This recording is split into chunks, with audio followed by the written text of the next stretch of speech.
Okay, so in this video we want to determine the equation for the axes of symmetry.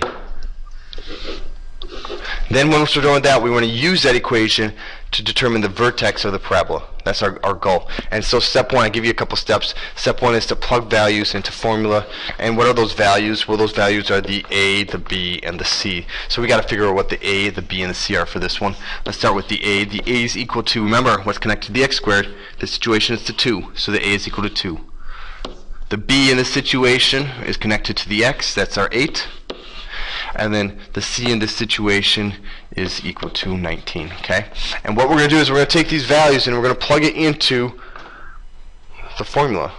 And that formula being the x equals negative b all over 2a. So maybe you just want to write this formula down here again, or drag it. Whatever you can do. Put that formula right there. We're going to use that formula. I'll put it there so we can see it.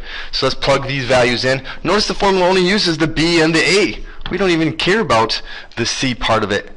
Isn't that crazy? Who would have thought? So let's put that, the B and the A in there. So we got x equals negative, the opposite of 8, all over 2 times my A, which is 2 right there. Okay, and that's what x equals. X equals this. So let's just simplify this down.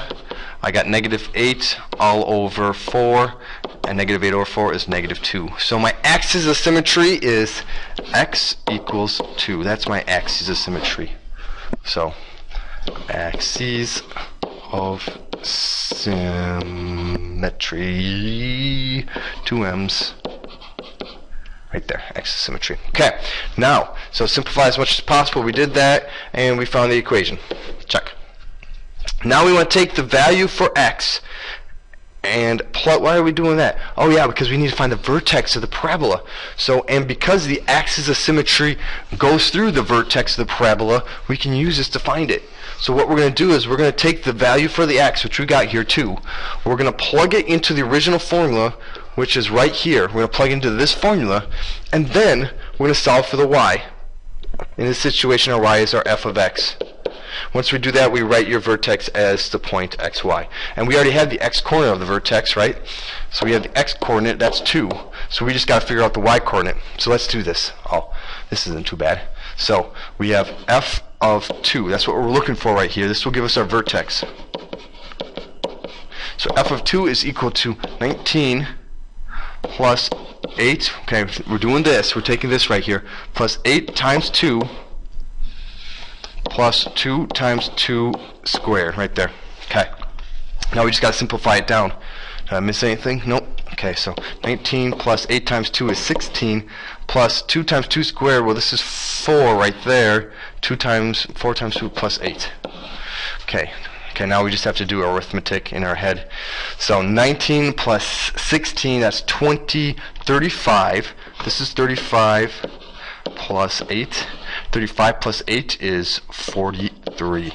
So we take that 43, put it right here, and there is our vertex. Right here for this equation. So if you were to graph this equation right here,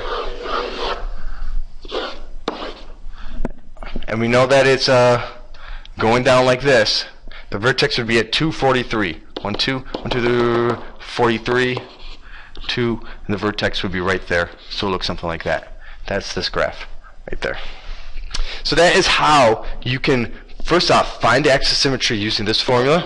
Then once you find that, you're going to take this value, plug it into this to figure out the vertex. Okay, there we go.